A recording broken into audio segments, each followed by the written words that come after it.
everybody, it's Jerry, and today I'm going to show you how to make a bûche de Noel, otherwise known as a Yule log. The one we're going to make is carob flavored. It's got 3 different layers to it, and it's all going to be carob. You can easily substitute it to make it chocolate. It's going to be a carob cake, like a sponge, rolled around a carob mousse, and then topped with a carob ganache. So we've got the 3 different layers all sort of rolled and working together. And it looks like a real log. That's the idea anyway. And let me show you how to do it. We're going to start off by making the mousse. So we're going to take 1 cup of cashews, which have been soaked overnight and rinsed. Place them in a food processor with a 1/2 cup of sugar and a 1/2 cup of water. And then process everything together until it's nice and smooth.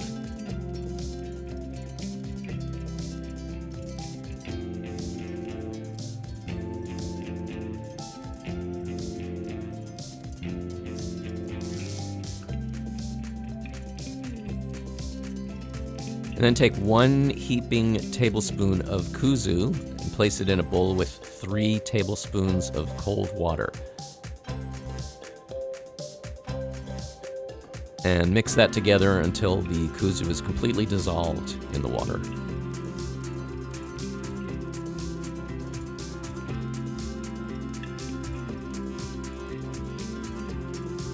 Now we're going to pour the cashew mixture into a saucepan. Add 1/3 cup of carob powder or cocoa powder. Whisk that together and heat that up over medium heat until it comes to a boil.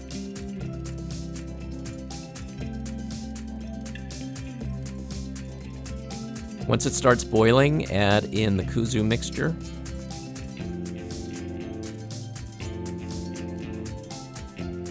And whisk that in. Lower the heat to medium heat to low heat.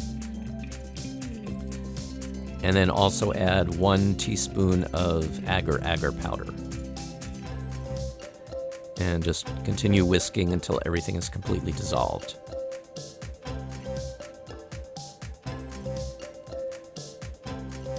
And then pour that into a stand mixer bowl and let it completely cool.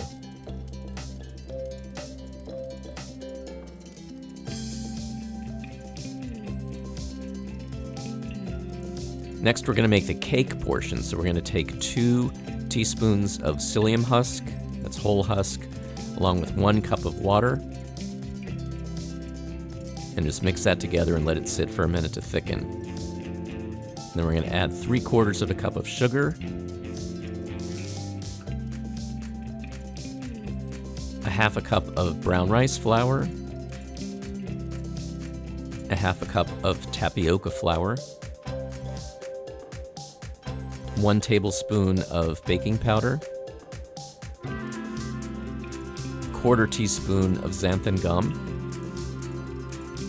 and 1/3 cup of carob powder or cocoa powder. And mix everything together until it's all completely combined. And just beat it by hand for a minute. It should thicken a little bit. And then pour it into a 14-inch jelly roll pan, which where the bottom has been covered with some parchment paper. I just folded the parchment paper over to make it fit in the bottom of the pan. And bake it at 350 degrees for about 15 minutes until a toothpick comes out clean. And just loosen the edges with a knife and flip it over onto a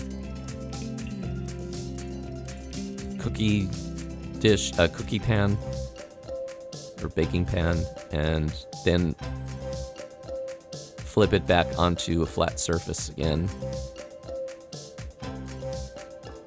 And cut off the edges with a knife.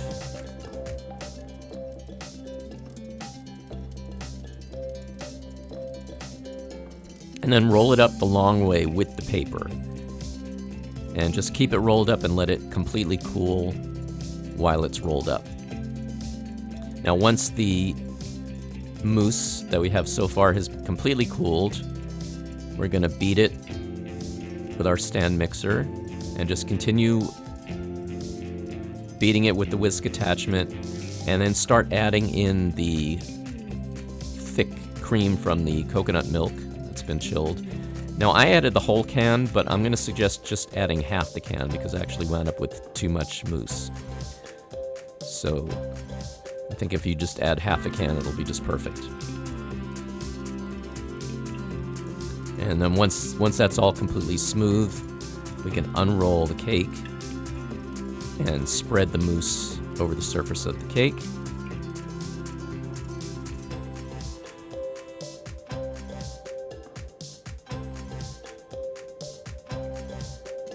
And roll it up, taking the paper off as you roll it.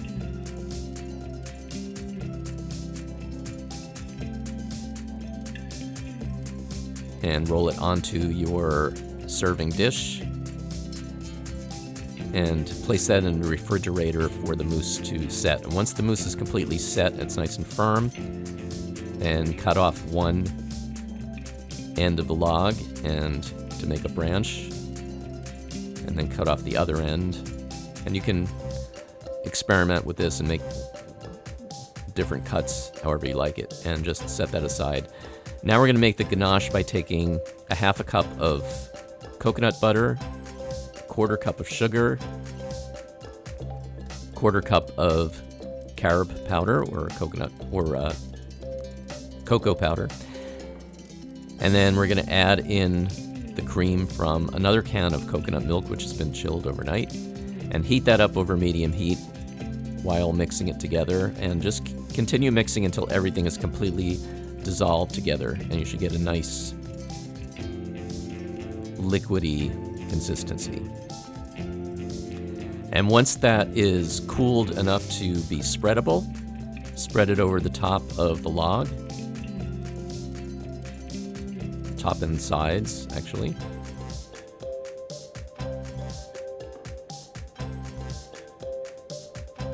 And then you can make some designs with a fork to make it look like a log.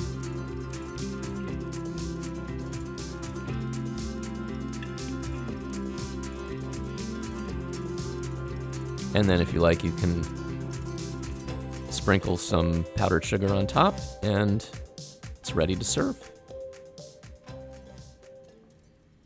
Thanks everybody for watching. Please tune in next time for some more recipes, and remember to like and subscribe, and I will see you next time.